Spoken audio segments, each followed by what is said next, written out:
Ujawniamy ukryte motywy. Odsłaniamy fakty, teorie i tajemnice. Od odcisków palców po nagrania z kamer. Zbrodnie zapomniane przez czas, ale nie przez nas. Kryminalne opowieści zabiorą cię w mroczną podróż w głąb ludzkiego umysłu, gdzie rodzi się zbrodnia. Andy Polański zaprasza.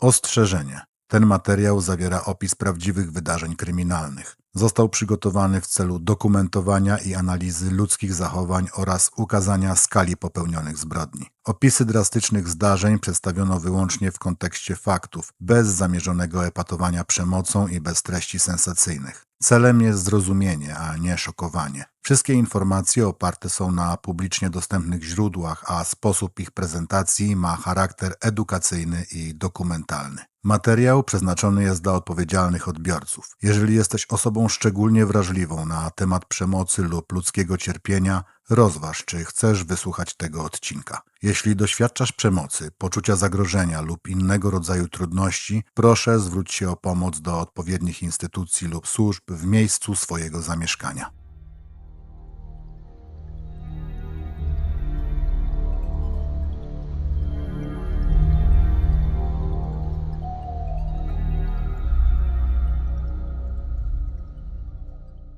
W marcu 2004 roku w niewielkim miasteczku na północy Nowej Anglii, gdzie drogi wiją się między lasami, a noc zapada szybciej niż w dużych miastach, wydarzyło się coś, co z pozoru nie wyróżniało się niczym szczególnym. To miejsce w stanie Vermont, ciche, surowe i odcięte od świata, gdzie ludzie znają się z widzenia, a codzienność rzadko bywa przerywana przez coś nieoczekiwanego. Zwykła noc, zwykły dzień, rutyna, która nie zapowiadała, że za chwilę stanie się punktem odniesienia dla pytań, analiz i niepewności. Jedna droga, jedna decyzja, jedno miejsce, które z czasem zacznie budzić więcej wątpliwości niż odpowiedzi.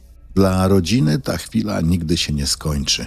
Dla ludzi, którzy później przyjrzeli się tej sprawie z bliska, stała się czymś znacznie większym niż pojedynczym zdarzeniem, a dla wielu jedną z najbardziej niepokojących historii, jakie rozegrały się w tej części Stanów Zjednoczonych. Była sobota 20 marca 2004 roku około godziny 1 po południu, gdy funkcjonariusz policji stanowej Vermont otrzymał zgłoszenie o porzuconym samochodzie. Kiedy jechał drogą numer 118 w miejscowości Montgomery, próbował zrozumieć dziwny widok, który wyłonił się właśnie przed nim. Stał tam stary, kanciasty samochód, cofnięty i wbity tyłem w zniszczony, opuszczony dom. Dutchbar House był dawną farmą, niegdyś zamieszkiwaną przez braci Harego i Mayerona Dutchbornów.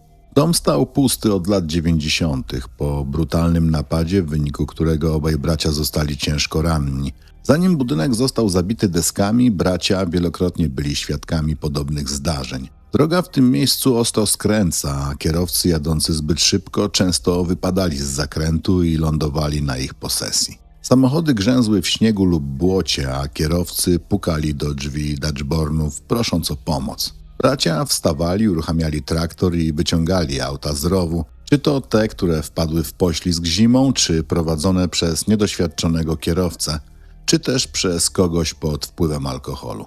Widok samochodu w tym konkretnym miejscu nie był niczym niezwykłym. Dlatego, gdy funkcjonariusz dotarł na miejsce, jego pierwsza myśl była prosta. Znowu pijany kierowca wypadł z drogi, rozbił auto i ktoś odwiózł go do domu.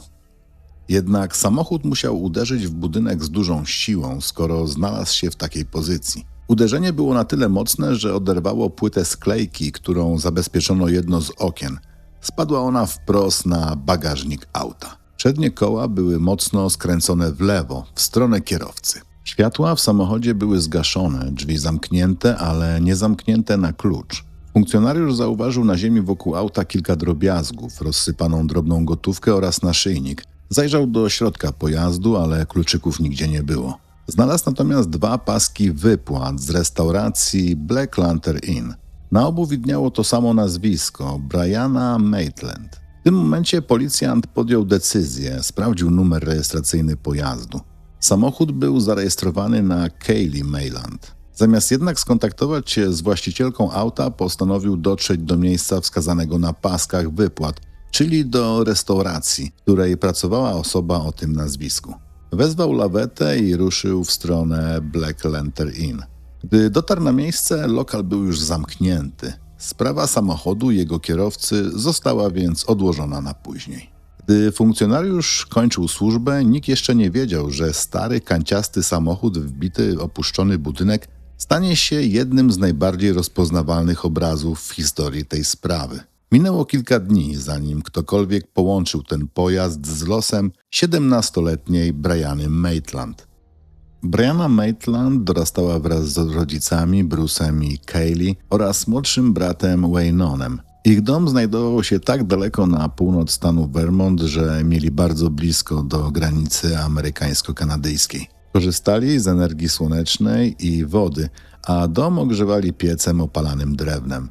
Ten surowy wiejski styl życia wpłynął na zainteresowanie Brianny. Lubiła polowanie, jazdę na skuterach śnieżnych i spędzanie czasu na świeżym powietrzu. Z czasem jednak to samo odosobnienie zaczęło jej trochę ciążyć. Wraz z dorastaniem coraz bardziej pragnęła niezależności, kontaktów z ludźmi i własnego życia towarzyskiego. Po narastających napięciach w małżeństwie Bruce rozważył wyprowadzkę z domu, a Brianna planowała odejść razem z nim. Ostatecznie jednak Bruce postanowił zostać, a Brianna nie. W październiku 2003 roku wyprowadziła się z rodzinnego domu. Zatrzymywała się u różnych znajomych, czasem także u swojego nowego chłopaka Jamesa, z którym zaczęła spotykać się mniej więcej w tym samym czasie, gdy wyprowadziła się z domu. Zdarzało się również, że nocowała w swoim samochodzie, ostatecznie jednak zamieszkała u swojej przyjaciółki z dzieciństwa Gillian oraz jej ojca w miasteczku Shelburne. Rodzice Brianny, Bruce i Kelly w dużej mierze zaakceptowali jej decyzję o wyprowadzce. W listopadzie lub grudniu 2003 roku Brianna przerwała naukę w liceum, ale nie oznaczało to, że zrezygnowała z planów na przyszłość. Zamiast tego zaczęła przygotowywać się do egzaminu GID. GID to amerykański odpowiednik ukończenia szkoły średniej, egzamin, który pozwala osobom, które z różnych powodów nie skończyły liceum, uzyskać oficjalne świadectwo potwierdzające ten sam poziom wiedzy. Aby go zdać, trzeba zaliczyć kilka części, m.in. z matematyki, języka angielskiego, nauk ścisłych i wiedzy ogólnej. Dla wielu młodych ludzi to druga szansa, przepustka na studia, do lepszej pracy, do normalnego startu w dorosłość. Brianna traktowała to bardzo poważnie. Jednocześnie pracowała na 2 etatach, żeby móc się usamodzielnić i samemu utrzymać. Szukała wolności i faktycznie po nią sięgnęła. Ale to nie była ucieczka z domu, od rodziny. Kontakty z bliskimi wciąż były dla niej ważne. W piątek, 19 marca 2004 roku, Brianna spędziła kilka spokojnych godzin ze swoją matką. Był to zwyczajny dzień. Matka i córka, wspólne śniadanie, rozmowy, normalna codzienność. Później Brianna pojechała do Community College of Vermont, gdzie zdała egzamin z matematyki, jeden z ostatnich elementów potrzebnych do uzyskania certyfikatu GID. Egzamin zdała, była w świetnym nastroju. Razem z mamą pojechały jeszcze na zakupy do St. Albans i właśnie wtedy zupełnie niespodziewanie coś się zmieniło. W pewnym momencie Brianna powiedziała, że wyjdzie na chwilę na zewnątrz. Gdy później wracały, jej mama zauważyła, że córka jest wyraźnie rozdrażniona, niespokojna, tak jakby coś ją gnębiło. Wokół tej chwili narosło wiele spekulacji, pojawiały się sugestie, że Brianna mogła kogoś zobaczyć albo z kimś porozmawiać, z kimś, kto wytrącił ją z równowagi. Ale jest też inne, znacznie prostsze wyjaśnienie. Brianna paliła papierosy, jej mama tego nie akceptowała. Spędziły razem cały dzień. Najprawdopodobniej Brianna wyszła po prostu zapalić, a jeśli była przy tym poirytowana, to nic nadzwyczajnego. Wielu nastolatków reaguje w ten sposób w obecności rodziców. Do tego musiała niedługo iść do pracy, a wcześniej chciała jeszcze wrócić, przebrać się i przygotować. To również mogło sprawić, że była po prostu nerwowa i rozkojarzona. Około godziny 14:45 mama odwiozła ją do domu Gillian. Gillian nie było jeszcze wtedy w domu, więc zanim Brianna wyszła na swoją zmianę, zostawiła krótką notatkę. Napisała: dziś pracuję w restauracji, zwykle kończę między 10 wieczorem a północą. Pod notatką widniał jeszcze numer telefonu do restauracji, a na końcu Brianna podpisała się krótko Bri z serduszkiem zamiast kropki nad literą I. Obok leżał też odręcznie zapisany grafik jej nadchodzących zmian w pracy, rozpisany aż do 28 marca. Brianna wsiadła do swojego Oldsmobila z 1985 roku w charakterystycznym bladozielonym kolorze i ruszyła w drogę. Do Montgomery miała około 30 minut jazdy. Black Lantern Inn, nazywany po prostu Lanternem, to przytulny typowo nowoangielski zajazd mieszczący się w ceglanym budynku z białymi, klasycznymi kolumnami przy wejściu. W chłodniejsze miesiące w środku często palił się piec opalany drewnem. Restauracja miała spokojną, domową atmosferę. Był tam bar, ale nie taki, w którym gromadzą się głośne grupy czy nocni imprezowicze. To było ciche miejsce w cichym miasteczku. Z tego, co wiadomo, zmiana Brianny tamtego wieczoru nie wyróżniała się niczym szczególnym. Pracowała jako pomoc kuchenna, zmywała naczynia, więc większość czasu spędzała na zapleczu. Zdarzało się, że po zamknięciu restauracji pracownicy zostawali jeszcze na chwilę, żeby coś zjeść. Czasem wypili jedno piwo, czasem jeden kieliszek wina. Ale nie tej nocy. Brianna powiedziała współpracownikom, że nie może zostać. Niedawno zaczęła drugą pracę w śniadaniówce w St. Albans, a następnego dnia czekała ją właśnie pierwsza zmiana. W niektórych wcześniejszych doniesieniach pojawiały się sugestie, że Brianna planowała wyjście ze znajomymi po pracy albo krótki wyjazd poza miasto, ale nie ma na to żadnych potwierdzonych dowodów. To przykład dezinformacji i spekulacji, które bardzo szybko zaczęły krążyć wokół tej sprawy, szczególnie na samym początku. Fakty były jednak inne. Brianna odbiła kartę o 23:20, wyszła przez drzwi restauracji i zniknęła w nocy. Dokąd poszła potem, tego nie wiemy do dziś. Jej przyjaciółka Gillian spędzała tamten weekend urodziny w St. Albans. Zanim wyjechała w piątkowy wieczór, widziała notatkę pozostawioną przez Briannę. Kiedy Gillian wróciła do domu w poniedziałek, 22 marca, kartka wciąż leżała dokładnie w tym samym miejscu. Brianny nie było. Gillian pomyślała, że Brianna po prostu nocuje gdzie indziej, może u rodziców. Nie wzbudziło to u niej jakiegoś większego niepokoju. Dopiero gdy Brianna nie pojawiła się także następnego dnia, Gillian zadzwoniła do jej rodziców. Oni również nie mieli z nią żadnego kontaktu przez cały weekend. Zaczęli dzwonić do znajomych, próbując ustalić, czy Brianna jest u kogoś na noc. Nikt jednak jej nie widział. 23 marca Bruce i Kelly oficjalnie zgłosili zaginięcie córki policji stanowej Vermont State Police. Policja zapowiedziała wydanie komunikatu do wszystkich patroli w sprawie samochodu Brianny, bladozielonego Oldsmobila Delta 88 z 1985 roku. Przez kolejne 48 godzin rodzice Brianny próbowali odnaleźć ją na własną rękę. 25 marca, wciąż bez żadnego śladu Brianny, jej rodzice postanowili, że pojadą do koszar stanowej policji w St. Albans, aby jeszcze raz przekazać dokładny opis córki i jej bardzo charakterystycznego samochodu. W pewnym momencie jeden z funkcjonariuszy wyjął zdjęcie auta, które 20 marca zostało odholowane po tym, jak znaleziono je cofnięte w opuszczony dom. Ten sam policjant wciąż nie sporządził jeszcze raportu z tamtego weekendu. I właśnie dlatego, gdy Bruce i Kelly po raz pierwszy zgłosili zaginięcie Brianny, jej samochód stał już na placu w Montgomery, nieodebrany, a właściciel nigdy nie został powiadomiony. W koszarach policji wszystko nagle się połączyło. Opuszczony samochód i samochód zaginionej Brianny to było to samo auto. Nie istnieją słowa, które mogłyby oddać to, co Bruce i Kelly musieli poczuć, patrząc na to zdjęcie. Bruce i Brianna pojechali do warsztatu, żeby zobaczyć samochód na własne oczy. Nie znaleźli kluczyków. Bruce, ogarnięty jednak paraliżującą myślą, użył łomu, żeby otworzyć bagażnik. Bał się, że jego córka może być w środku. Możemy sobie tylko wyobrazić te kilka sekund, zanim klapa się uniosła. Jej tam na szczęście nie było. To musiało być potworne. Naprawdę nie da się pojąć, co musiał przeżyć w tamtych minutach jej ojciec. To był moment, w którym sprawa na dobre stała się śledztwem w sprawie zaginięcia.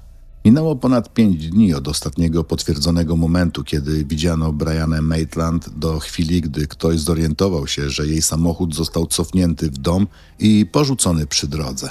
5 krytycznych dni i 5 straconych bezpowrotnie. Poszukiwania Brianny zaczęły się z ogromnym opóźnieniem. Zdjęcia jej samochodu cofniętego w tzw. Dashboard Hound można zobaczyć na różnych zdjęciach, w mediach oraz w internecie. Te fotografie pomagają zrozumieć dwie rzeczy. Po pierwsze, jak dziwna była ta scena. Po drugie, jak skrajnie wiejskie było to miejsce. Od centrum Montgomery i Black Lantern Inn przy North Main Street dzieliły je może 2 minuty jazdy. Ale wystarczyło chwilę odjechać i krajobraz zmieniał się w pola uprawne. Żeby samochód Brianny znalazł się przy Dashboard House, musiała skręcić w lewo, wyjeżdżając z parkingu przy gospodzie, a następnie pojechać na północ drogą 118.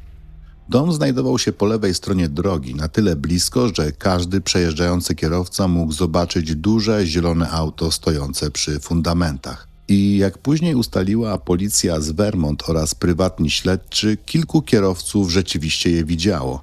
Przejeżdżali obok z włączonymi światłami i jechali dalej. Różne relacje mówią o tym, czy drzwi samochodu były otwarte czy zamknięte i wygląda na to, że zależało to od momentu, w którym ktoś go widział. Co ciekawe, jednym ze świadków, który twierdzi, że widział samochód Brianny we wczesnych godzinach porannych 20 marca, był James, jej były już wtedy chłopak. Według policji James powiedział, że rozpoznał samochód Brianny, gdy wracał do domu po imprezie w Kanadzie. Problem w tym, że James przedstawił kilka różnych wersji tego, co wydarzyło się potem. W jednej z nich twierdził, że zobaczył samochód około 4:30 nad ranem. Oświetlił go światłami, ale gdy zorientował się, że Brianny tam nie ma, po prostu odjechał. W innej wersji mówił, że było to około 2:30 w nocy i że wtedy zatrzymał się całkowicie, wysiadł z auta i sprawdził, czy Brianna jest w środku. Twierdził, że reflektory samochodu były włączone, a drzwi otwarte. Nie znajdując Brianny ani w aucie, ani w pobliżu, miał rzekomo zgasić światła, zamknąć drzwi i wrócić do domu. W obu wersjach James mówi jedno i to samo. Nie zgłosił porzuconego samochodu, ponieważ był nietrzeźwy i bał się problemów z policją. Około 8 rano w sobotę 20 marca 3 osoby, które same określały się mianem World Travelers, jechały w kierunku J. Peak, gdy zauważyły samochód Brianny przy opuszczonym domu. Widok był na tyle dziwny, że postanowili się zatrzymać, a nawet zrobić zdjęcia. To właśnie dzięki ich ciekawości opinia publiczna w ogóle zobaczyła fotografię samochodu Brianny dokładnie w takim miejscu, w jakim został znaleziony. World Travelers obeszli auto dookoła, a gdy zauważyli, że drzwi są niezamknięte, otworzyli je i zajrzeli do środka. W środku zobaczyli produkty o długim terminie przydatności, opakowania po fast foodach leżące na podłodze. Na zewnątrz, na klapie bagażnika, leżał ściśnięty kawałek limonki. Coś, co bardziej kojarzy się z drinkiem albo butelką Korony, niż z porzuconym samochodem przy drodze. Na ziemi obok auta znajdowały się także kubek po kawie na wynos oraz 65 centów w drobnych monetach. Kilka godzin później, gdy na miejsce dotarli kolejni świadkowie, a potem policja, limonki już tam nie było. Zniknęła, zanim ktokolwiek potraktował to miejsce jak scenę zdarzenia i scenę zbrodni. Zanim jednak samochód zobaczyli World Travelers i zanim zobaczył go James, było jeszcze jedno wcześniejsze spostrzeżenie. Jak się okazało, najwcześniejsze znane zauważenie samochodu Brianny przy farmie miało miejsce około 23:45. To oznaczało, że okno czasowe między chwilą, gdy Brianna zakończyła pracę o 23:20, a pierwszym potwierdzonym zauważeniem jej auta wynosiło zaledwie 25 minut. Aby lepiej zrozumieć, co mogło wydarzyć się tej nocy, próbowałem ustalić, kiedy po raz pierwszy można z całą pewnością powiedzieć, że samochód Brianny stał już przy opuszczonym domu. Istnieją informacje, które praktycznie potwierdzają, że auto było tam około godziny 23:45. Nie wszystkie szczegóły są znane, ale ten moment czasowy uznaje się dziś za pierwszy wiarygodny punkt odniesienia. Dostępne zdjęcia, choć niezwykle cenne, nie odpowiadają na wiele kluczowych pytań. Nie wiemy, na jakim biegu znajdował się samochód. Nie wiemy, czy auto faktycznie utknęło na fundamencie, czy zostało tam w inny sposób ustawione. Nie wiemy też, w jakiej pozycji był fotel kierowcy, czy odpowiadał wzrostowi Brianny, czy był cofnięty albo przesunięty. To są szczegóły, które mogłyby odegrać ogromną rolę w rekonstrukcji zdarzeń. Niestety zostały bezpowrotnie utracone, gdy 26 marca samochód został odholowany. Późniejsze przeszukanie terenu przy posesji odbywało się już niemal tydzień po tym, jak auto zniknęło z miejsca. To oznacza jedno. Przez ten czas mogłaby tamtędy przejechać niezliczona liczba pojazdów, mogliby pojawić się postronni ludzie, a także dzikie zwierzęta. Podczas działań odnaleziono kilka drobnych przedmiotów: luźne monety, butelkę po wodzie oraz niewypalonego papierosa. Problem polega na tym, że do dziś trudno jednoznacznie ocenić ich znaczenie. Nie da się powiedzieć, co było zwykłym śladem przy drodze, a co mogło mieć jakikolwiek związek z tym, co się wydarzyło.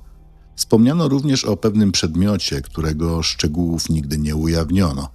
Ten element, podobnie jak kilka innych, został zabezpieczony do dalszych badań.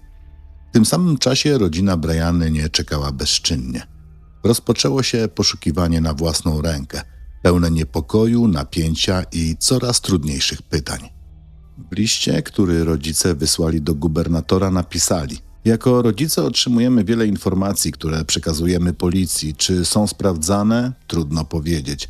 Policja nie mówi nam nic o tym, co robi ze sprawą, ani z przekazywanymi wskazówkami, ale znamy efekty. Kilka dni przed wysłaniem tego listu do gubernatora 14 kwietnia Bruce Maitland otrzymał anonimową informację, że jego córka jest przetrzymywana w piwnicy jednego z domów około 15 minut jazdy od Blacklander Inn w miejscowości Berkshire. Bruce natychmiast skontaktował się z policją i powiedział wprost: albo przeszukacie ten dom wy, albo zrobię to ja. Następnego dnia policja pojawiła się pod adresem przy Reservoir Road. W akcji uczestniczyli również policjanci z Border Patrol. Mieszkańcy domu wyrazili zgodę na przeszukanie. Briany tam nie było. Zamiast niej policja znalazła marihuanę, crack, 2 sztuki broni palnej oraz inne nielegalne przedmioty. 4 osoby przebywające w domu w chwili nalotu zostały aresztowane pod zarzutami narkotykowymi. Wśród nich był 28-letni Raymond Ryans oraz Nathaniel Jackson. Jego wiek nie został podany, oraz 2 inni mężczyźni, znani w okolicy jako dilerzy narkotyków. 16 kwietnia, dzień po przeszukaniu domu w Berkshire, śledczy zorganizowali posiedzenie śledcze Franklin County Courthouse. Prokurator stanowy James Hughes powiedział wtedy, że spotkanie pozwoliło wykluczyć kilka teorii, ale jednocześnie otworzyło nowe kierunki śledztwa. Wskazano również, że policja aktywnie bada możliwość, iż sprawa Briany może mieć związek z handlem narkotykowym w hrabstwie Franklin.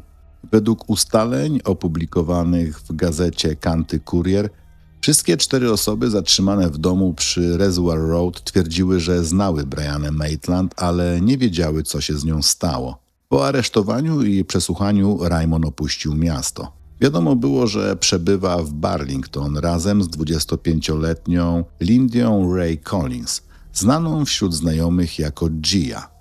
W lipcu Raymond zgłosił zaginięcie Gii. Kilka tygodni później jej ciało odnaleziono w lesie w miejscowości Ripton. Z ustaleń wynikało, że została brutalnie pobita kijem bejsbolowym i zepchnięta ze schodów podczas podejrzanej transakcji narkotykowej. Śledztwo doprowadziło policję do Ellen Ducharme, która została aresztowana i oskarżona o zabójstwo Gii. 2 kolejne osoby, Timothy Cruz oraz Moser Roban, były podejrzane o pomoc w przewiezieniu i porzuceniu ciała. Timothy został później aresztowany i oskarżony o przestępstwa związane z tą sprawą. Moses Robar popełnił samobójstwo w chwili, gdy policja zbliżała się do niego, by przeprowadzić przesłuchanie. W tym samym czasie, gdy proces Ellen Ducharme oraz Timothy'ego Cruza był już w toku, Ramon Ryans opuścił stan i nie stawił się w sądzie w związku z zarzutami wynikającymi z nalotu z kwietnia 2004 roku. Tego samego, który był skutkiem fałszywej informacji, jakoby Briana była przetrzymywana w piwnicy jednego z domów. Kiedy policja w końcu odnalazła Ramona w maju 2005 roku, został on doprowadzony z powrotem do Vermont. Przyznał się do posiadania marihuany oraz kokainy. Sąd uznał jednak, że czas, który Ramon wcześniej spędził w areszcie w związku z tą sprawą, wystarcza jako kara. W praktyce oznaczało to, że nie trafił ponownie do więzienia, jego wyrok został uznany już za odbyty i mężczyzna został zwolniony. Co istotne, zarzuty wobec Ramona zostały później złagodzone do wykroczeń. Według dostępnych informacji stało się to w zamian za jego zgodę na przesłuchanie oraz badanie wariograficzne w sprawie Briany. Wyniki tego badania określono jako niejednoznaczne. Pojawiły się w nim sygnały mogące sugerować próbę zatajenia prawdy, ale nie dały one jednoznacznych podstaw do dalszych działań procesowych. Już wtedy ta grupa osób powiązana z Ramonem znajdowała się pod lupą śledczych. Sytuacja jeszcze bardziej się skomplikowała, gdy Debbie Gordon, siostra Ellen, poinformowała policję, że wie, kto odpowiada za sprawę Briany.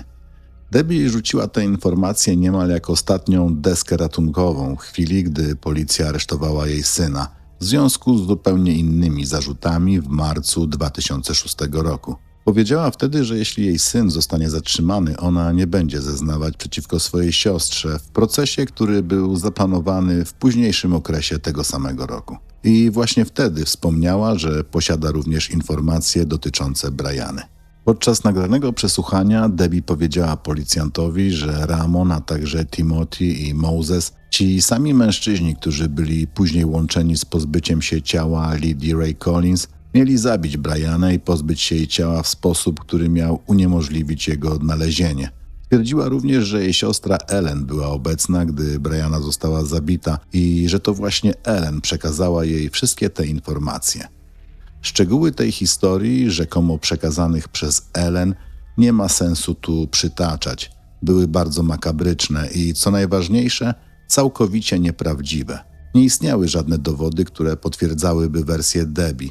Wszystkie przekazane przez nią informacje okazały się niezgodne z faktami. Niestety ta fałszywa narracja pochłonęła ogrom czasu, energii i zasobów policji stanowej. W międzyczasie imię Briany wciąż powracało. Podczas procesu Ellen jednym z elementów linii obrony było twierdzenie, że Ellen wierzyła, iż Lydia oraz Ramon, z którym Lydia była wtedy w związku, pożyczyli lub ukradli broń palną należącą do niej oraz do Mosesa. Ellen sądziła, że Lydia i Ramon użyli tej broni do popełnienia przestępstwa, a ona obawiała się, że konsekwencje tego czynu spadną na nią i na Mosesa, ponieważ broń należała właśnie do nich. Ellen twierdziła, że wszystko to miało związek ze sprawą Briany. Śledczy nigdy jednak nie byli w stanie potwierdzić żadnej z tych informacji. Ani Ramon, ani Timothy nie zostali nigdy oskarżeni o żadne przestępstwo związane z zaginięciem Briany Maitland. W osobnej sprawie dotyczącej śmierci Lindy Collins, Ellen Ducharme ostatecznie przyjęła ugodę procesową i przyznała się do zabójstwa drugiego stopnia. Została skazana na karę od 25 lat do dożywocia. W miarę jak śledczy coraz dokładniej przyglądali się życiu Briany w okresie tuż przed jej zniknięciem, wyszło na jaw, że zaledwie kilka tygodni wcześniej padła ofiarą brutalnego ataku. Jedna z jej przyjaciółek, Kaylee, wiedziała, jak wynika z relacji jej znajomych, że Briana spotykała się z jej chłopakiem, co zostało odebrane jako zdrada przyjaźni. Konflikt między dziewczynami narastał i ostatecznie przerodził się w fizyczną napaść 27 lutego. Obie były wtedy na tej samej imprezie. Briana wyszła na zewnątrz i usiadła na ciężarówce Jamesa. Wtedy Kaylee podeszła do pojazdu i zaatakowała ją przez otwarte okno, zadając jej kilka silnych ciosów w twarz i w głowę. Briana doznała podbicia 2 oczu oraz wstrząśnięcia mózgu. Trafiła do szpitala razem z matką. Następnego dnia złożyła oficjalne zawiadomienie i wniosła oskarżenie przeciwko Kaylee o napaść i pobicie. Postępowanie zostało jednak umorzone 27 marca, zaledwie kilka dni po tym, jak Briana została oficjalnie uznana za osobę zaginioną. W ramach dalszego śledztwa policja stanowa Vermont przeszukała zbiornik na gnojowice oraz staw w farmie należącej do ojca chłopaka, którego dotyczył konflikt. To właśnie ta informacja miała według anonimowego zgłoszenia stać za atakiem na Brianę. Treść tej wskazówki nigdy nie została w pełni ujawniona. Po jej weryfikacji uznano jednak, że nie miała żadnych podstaw w rzeczywistości. Nie odnaleziono ani Briany, ani żadnych dowodów związanych z jej zaginięciem. Rodzina nie przestawała jednak działać na własną rękę. Już w czerwcu 2004 roku wyznaczyli nagrodę w wysokości $20,000 za bezpieczne odnalezienie Briany lub informację prowadzącą do skazania osób odpowiedzialnych za jej zniknięcie. Każdą otrzymaną wskazówkę sprawdzali samodzielnie. Jedna z nich sugerowała, że Brianna tańczy w klubie w Bostonie. Bruce i Kelly pojechali tam osobiście. Kobieta oczywiście wyglądała podobnie, ale to nie była ich córka. Sprawdzali kolejne możliwości, sprawdzali w innych stanach, a także po drugiej stronie granicy, w Montrealu w Kanadzie. Bez rezultatu. W 2006 roku policja otrzymała kolejne zgłoszenie, tym razem, że Brianna była widziana 17 stycznia w kasynie Caesars Atlantic City. Istniało nawet nagranie z monitoringu osoby, którą uznano za Briannę. Kamera zamontowana pod sufitem zarejestrowała nagranie kobiety o ciemnych włosach. Jej twarz była jednak częściowo zasłonięta i widoczna tylko fragmentarycznie. Kobieta spędziła przy stole około godziny, grała, paliła papierosy i piła alkohol. Nie sprawiała wrażenia osoby będącej w niebezpieczeństwie ani w stanie silnego stresu. Nagranie obejrzeli funkcjonariusze Policji Stanowej Vermont, a także rodzice Brianny, Bruce i Kelly. Początkowo uznali, że kobieta rzeczywiście przypomina ich córkę. Kelly powiedziała nawet, że sposób poruszania się, gesty dłoni i stóp przyprowadziły jej na myśl Briannę. Im jednak dłużej analizowali nagranie, tym bardziej byli przekonani, że to nie może być ona. Ostatecznie to zgłoszenie uznano za przypadek błędnej identyfikacji. Do dziś nie ustalono, kim była kobieta zarejestrowana na tym nagraniu. W październiku 2007 roku Policja Stanowa Vermont poinformowała o odnalezieniu pary mocno zniszczonych dżinsów, znalezionych około 7 mil od miejsca, gdzie Brianna była widziana po raz ostatni. Matka Brianny zwróciła uwagę, że mógł to być model marki, którą jej córka nosiła. Spodnie zostały wysłane do laboratorium FBI w stanie Virginia, gdzie przeprowadzono zaawansowane badania włosa odnalezionego w materiale. Jak informowała agencja Associated Press, odkrycie dżinsów doprowadziło do rozszerzenia śledztwa. Przeprowadzono nowe przesłuchania oraz ponownie przesłuchano wcześniejszych świadków. Mimo to z czasem śledczy doszli do wniosku, że dżinsy najprawdopodobniej nie mają związku ze sprawą zaginięcia.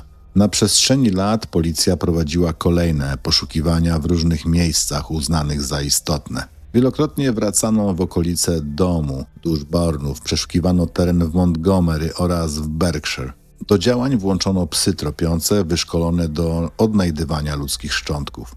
W lutym 2012 roku przeprowadzono poszukiwania w Richford w Vermont po tym, jak w miejscowości Denby odnaleziono ludzką czaszkę noszącą ślady urazu. Po analizie ustalono jednak, że należała ona do kobiety pochodzenia azjatyckiego. W maju 2012 roku podczas prac ziemnych prowadzonych przez prywatnego wykonawcę w Northfield odkryto kolejne fragmenty czaszki. Zespół Policji Stanowej Vermont zajmujący się badaniem miejsc zdarzeń zabezpieczył teren i przez kolejny tydzień prowadził wykopaliska. Odnaleziono dodatkowe szczątki uznane za ludzkie. Zostały one przekazane do laboratorium FBI w celu identyfikacji. Po raz kolejny okazało się jednak, że nie należą one do Brianny. Analiza odcisków palców oraz materiał DNA był częścią śledztwa od samego początku. Z pojazdu pobrano odciski palców zarówno z jego wnętrza, jak i z zewnątrz oraz zabezpieczono próbki DNA tapicerki. Wszystkie zidentyfikowane odciski palców należały do osób, które w przeszłości miały legalny dostęp do samochodu. To samo dotyczyło materiału genetycznego. Każda z tych osób była kimś, kto w sposób uprawniony znajdował się wcześniej w tym pojeździe. Raport Laboratorium Kryminalistycznego stanu Vermont wykazał, że DNA jednego z byłych partnerów Brianny, nie był to James, odpowiadał próbce zabezpieczonej w aucie. Pozostałe próbki DNA pasowały do osób z jej najbliższego otoczenia. Jeden z utajnionych odcisków palców odnalezionych w samochodzie został w 2020 roku dopasowany do lewego odcisku dłoni jednego z jej znajomych.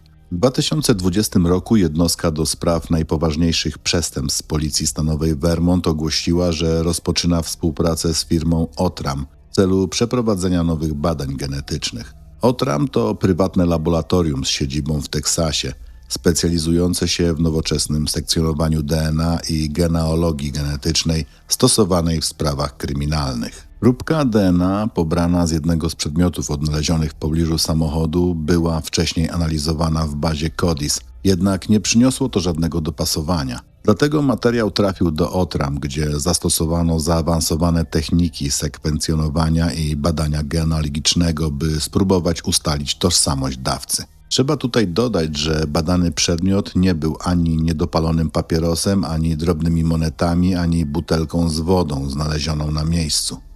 Laboratorium OTRAM zdołało opracować pełny profil DNA z tego przedmiotu. To był jednak dopiero pierwszy krok.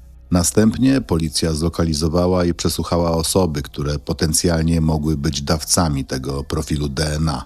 Od tych osób pobrano próbki porównawcze.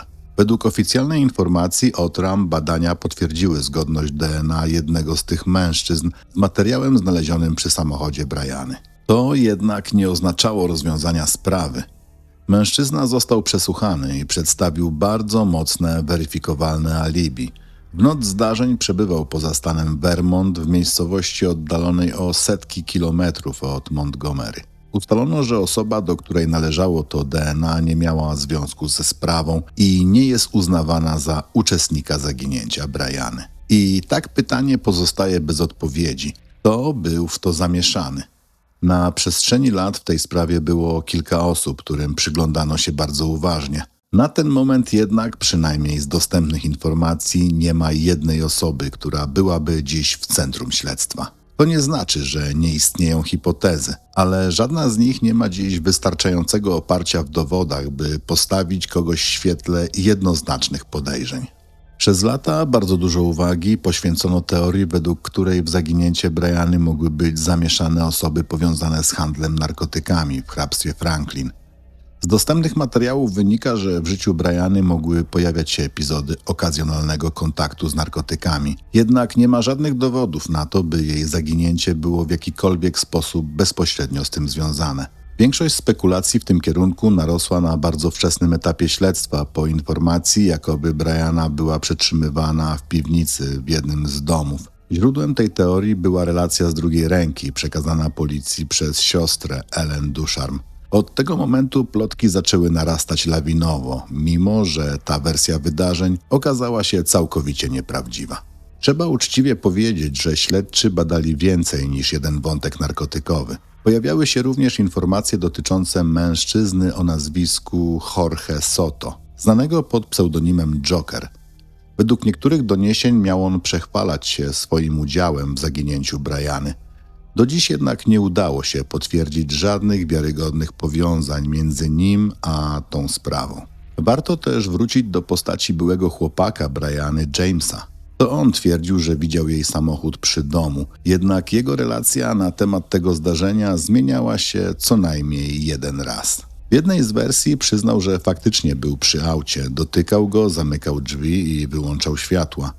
Istnieją sprzeczne informacje dotyczące tego, gdzie James faktycznie przebywał w nocy z 19 na 20 marca.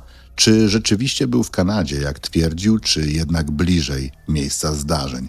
Po przeanalizowaniu licznych relacji i przesłuchań stało się jasne, że James często mijał się z prawdą. Nie tylko w kwestii tej nocy, ale także w wielu innych sprawach ze swojego życia.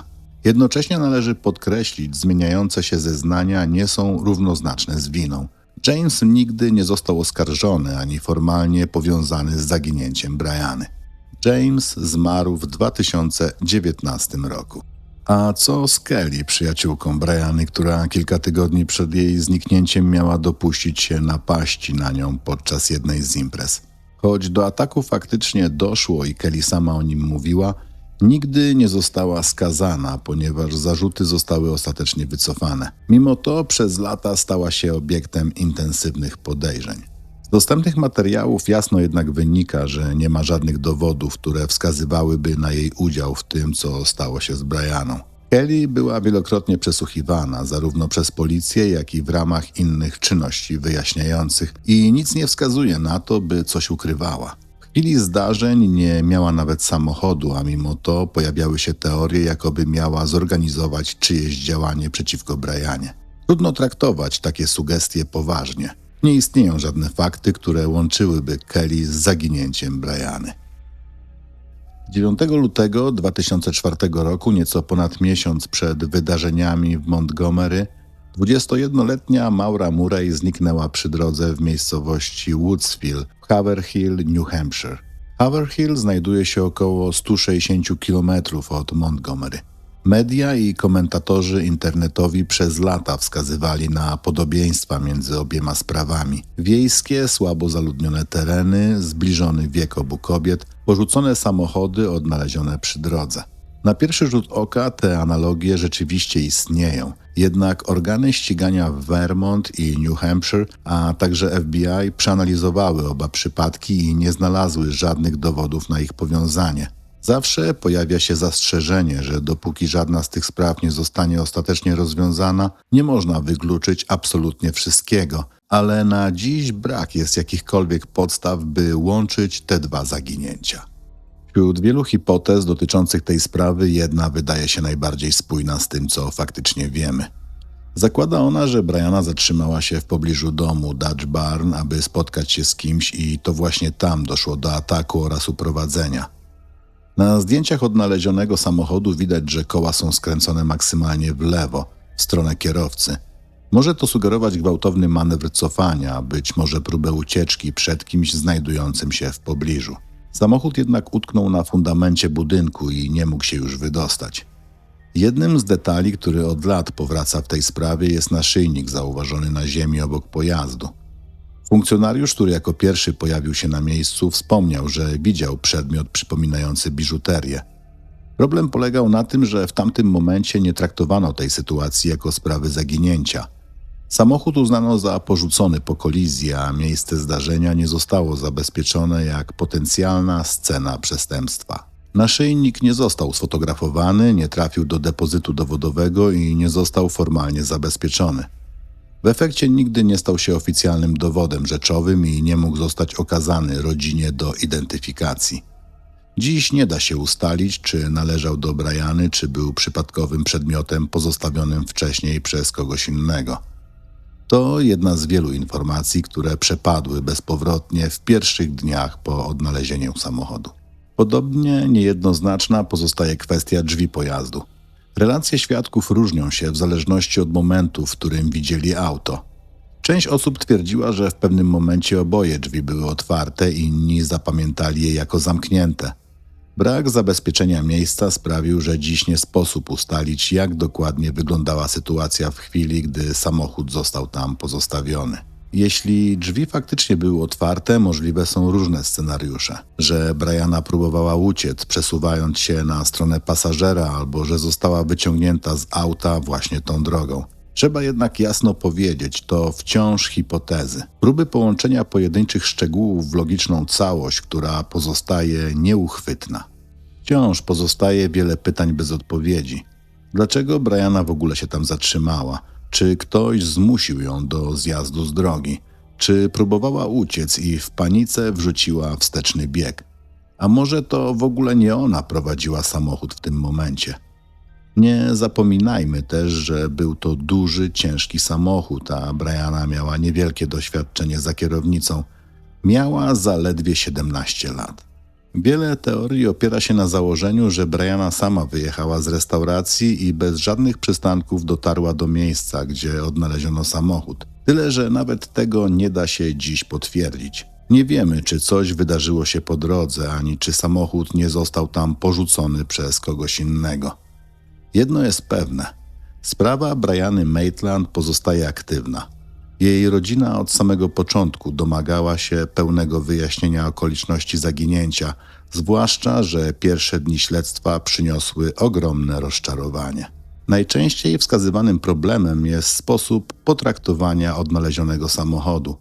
Fakt, że przez kilka dni nie powiązano go z Brianną, miał realny wpływ na początkowy etap sprawy. Gdyby miejsce zostało odpowiednio zabezpieczone i przeszukane od razu, dziś moglibyśmy wiedzieć znacznie więcej. Z drugiej strony trzeba zaznaczyć, że porzucony samochód przy wiejskiej drodze, zwłaszcza w tamtym rejonie, nie był czymś zupełnie niezwykłym. Tego typu zdarzenia zdarzały się tam wcześniej, co mogło wpłynąć na ocenę sytuacji w pierwszych godzinach. Czy to usprawiedliwia to, co wydarzyło się później? To pytanie pozostaje otwarte.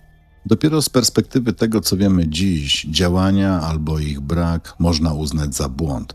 W tamtym momencie nikt nie miał świadomości, z czym tak naprawdę ma do czynienia. Zaginięcie samo w sobie nie jest przestępstwem, może nim być, ale bardzo często ludzie znikają i nie stoi za tym żadne przestępstwo. I właśnie w tym tkwi najbardziej podstawowy problem spraw zaginięć. Zbyt często nie są one od razu traktowane jako potencjalnie podejrzane, a przez to nie uruchamia się pełnych procedur ani zasobów, które stosuje się w oczywistych sprawach kryminalnych, takich jak zabójstwa. Powoduje to utratę cennego czasu oraz utratę możliwych dowodów.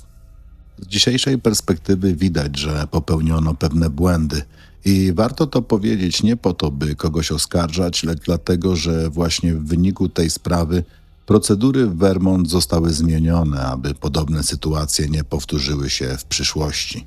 Od tamtego czasu podejście do spraw zaginień w Vermont wyraźnie się zmieniły. W trakcie pracy nad sprawą Briany współpraca z policją nie była taka jak trzeba. Informacje w tej chwili są wymieniane, raporty udostępniane, a komunikacja pozostaje otwarta. Od tamtego czasu podejście do spraw zaginięć w Vermont wyraźnie się zmieniło. W ciągu lat w sprawę zaangażowane były także inne agencje. W 2024 roku FBI ogłosiło nagrodę w wysokości $40,000 za informację prowadzącą do wyjaśnienia losu Briany Maitland. Nagrody w długotrwałych sprawach rzadko przynoszą przełom, ale tym razem po jej ogłoszeniu pojawiły się nowe, wartościowe informacje i to daje nadzieję, że mimo upływu lat ta historia wciąż nie została zamknięta. Historia Briany Maitland nie kończy się odpowiedzią. Kończy się ciszą, tą najtrudniejszą, bo wypełnioną pytaniami, które od ponad 20 lat pozostają bez odpowiedzi. Zniknięcie 17-letniej dziewczyny z małego miasteczka w Vermont pokazuje, jak cienka bywa granica między zwyczajną nocą a wydarzeniem, które na zawsze zmienia życie całej rodziny. Pokazuje też, jak łatwo w pierwszych godzinach coś przeoczyć i jak wysoką cenę płaci się później za stracony czas. W tej sprawie nie ma jednego momentu przełomowego, nie ma nagrania, które wszystko wyjaśnia, nie ma dowodu, który pozwala postawić kropkę. Są tylko fragmenty, porzucony samochód, niespójne relacje świadków, przedmioty, które mogłyby mieć znaczenie, ale nigdy nie zostały zabezpieczone. I świadomość, że gdyby niektóre decyzje zapadły wcześniej, dziś wiedzielibyśmy więcej. To, co pozostaje, to pamięć o Brianie, dziewczynie o wolnym duchu, która chciała niezależności, dorosłości i własnej drogi. Na dzień dzisiejszy sprawa Briany Maitland pozostaje aktywna, ale nierozwiązana. Policja stanu Vermont nadal traktuje jej zniknięcie jako sprawę podejrzaną i nie wyklucza udziału osób trzecich. Przez lata przeprowadzono dziesiątki przesłuchań, przeszukań i analiz, w tym zaawansowane badania DNA przy użyciu nowoczesnych metod. Żaden z tych tropów nie doprowadził jednak do jednoznacznej odpowiedzi. Nie ma osoby oficjalnie podejrzanej ani oskarżonej w związku z jej zniknięciem. Wiele teorii zostało sprawdzonych i odrzuconych. Inne pozostały w sferze hipotez. Rodzina Briany, wspierana przez organizację Private Investigation for the Missing, nadal przyjmuje informacje i współpracuje z organami ścigania. Co jakiś czas pojawiają się nowe zgłoszenia i nowe sygnały. Niektóre z nich są obiecujące, inne prowadzą donikąd, ale poszukiwania trwają. Dla jej bliskich ta sprawa nie jest zimna, jest zawieszona w czasie i dopóki nie pojawi się odpowiedź na pytanie, co naprawdę wydarzyło się tamtej nocy, historia Briany Maitland pozostaje otwarta. Na koniec tej historii zostawiłem słowa ojca Briany, słowa, które nie potrzebują komentarza. Jest coś głęboko niewłaściwego w tym, gdy rodzic traci dziecko. Wszechświat nie powinien tak działać. Jako rodzice powinniśmy patrzeć, jak nasze dzieci dorastają, zakładają własne rodziny i dzielą z nami całe życie. Nasi rodzice odchodzą, my odejdziemy w swoim czasie, a przyszłość należy do naszych dzieci. To naturalny cykl życia. Gdy zostaje przerwany, niszczy wszystko i nie da się go naprawić. I właśnie z tą myślą kończymy tę historię. Nie odpowiedzią, nie rozwiązaniem, ale pamięcią o Brianie Maitland i o rodzinie, która nigdy nie przestała czekać. Dziękuję, że byliście ze mną do samego końca. To dla mnie ogromnie ważne, że właśnie tutaj, w kryminalnych opowieściach, spotykamy się, by wspólnie słuchać historii, które nie powinny zostać zapomniane.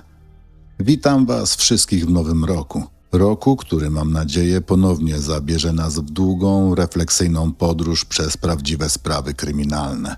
Roku 2026, który chcę przejść razem z Wami, krok po kroku, historia po historii. Jeśli jeszcze tego nie zrobiliście, zachęcam Was do wsparcia mojego kanału poprzez subskrypcję. To najprostsza, całkowicie darmowa forma pomocy, która realnie pozwala temu projektowi dalej istnieć i się rozwijać. Komentarze, udostępnienia i Wasze reakcje są dla mnie bezcenne. Dziękuję za każdą z nich. Osobne, szczere podziękowania kieruję również do patronów i wszystkich osób, które wspierają kryminalne opowieści w sposób bezpośredni. To dzięki Wam ten kanał może pozostać niezależny, rzetelny i wierny swojej formie. Jestem Wam ogromnie wdzięczny. Na koniec chcę też wspomnieć o moim drugim projekcie, 13 Passenger.